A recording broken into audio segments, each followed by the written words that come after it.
Hi hello friends, welcome back to our channel Uma Paluri vlogs and cooking అండి. అందరూ ఎలా ఉన్నారు ఫ్రెండ్స్? నేనైతే బాగున్నాను. మీరు ఎలా ఉన్నారో నా కామెంట్ సెక్షన్లో కామెంట్ చేసేయండి. ఈరోజు నేను అందరికీ ఎంతో ఫేవరెట్ అయిన జీడిపప్పు పన్నీర్ కర్రీ అయితే ప్రిపేర్ చేయబోతున్నాను. ఇది రైస్లోకి, చపాతీలోకి, రోటీలోకి దేంట్లోకైనా బెస్ట్గా అయితే ఉంటుంది ఫ్రెండ్స్. తప్పకుండా అయితే ఒకసారి ఈ విధంగా ట్రై చేసి చూడండి.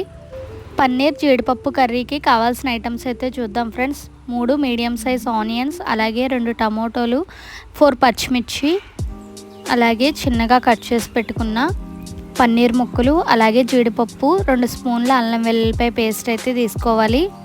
ఇప్పుడు ఒక బౌల్ తీసుకొని అందులోకి కొంచెం వాటర్ అయితే పోసుకోవాలి. ఆ తర్వాత అందులోకి 1 స్పూన్ సాల్ట్ వేసేసుకొని ముందుగా మనం కట్ చేసి పెట్టుకున్న పన్నీర్ ముక్కలను అయితే అందులో వేసేసుకొని ఒకసారి శుభ్రంగా కడుక్కొని ప్లేట్లోకి అయితే పక్కన పెట్టేసుకోవాలి.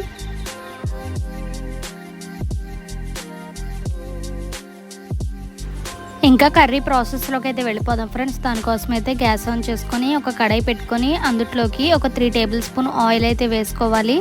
ఆయిల్ అనేది హీట్ అయ్యాక అందులోకి కట్ చేసి పెట్టుకున్న ఆనియన్స్, అలాగే పచ్చిమిర్చి అయితే వేసేసుకొని లైట్ గోల్డెన్ కలర్ వచ్చే వరకు లో ఫ్లేమ్లో పెట్టుకొని అయితే ఫ్రై చేసుకోవాలి.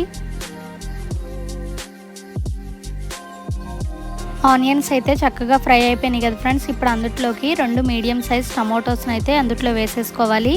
టమోటోస్ కూడా కొంచెం మగ్గాక అందులోకి శుభ్రం చేసి పెట్టుకున్న జీడిపప్పును కూడా అయితే వేసేసుకొని ఒకసారి అయితే బాగా మిక్స్ చేసేసుకోవాలి.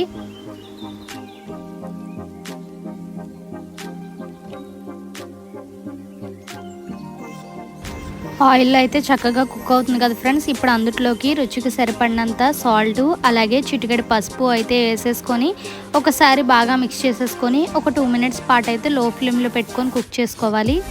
ఒక 2 మినిట్స్ తర్వాత అందులోకి రుచికి సరిపడినంత కారం అయితే వేసుకోవాలి. కారం వేసేసుకున్నాక బాగా మిక్స్ చేసేసుకొని అందులోకి 1 గ్లాసు వాటర్ అయితే పోసుకొని వాటర్ అనేవి బాయిలింగ్ అయ్యే వరకు లో ఫ్లేమ్లో పెట్టుకొని అయితే కుక్ చేసుకోవాలి.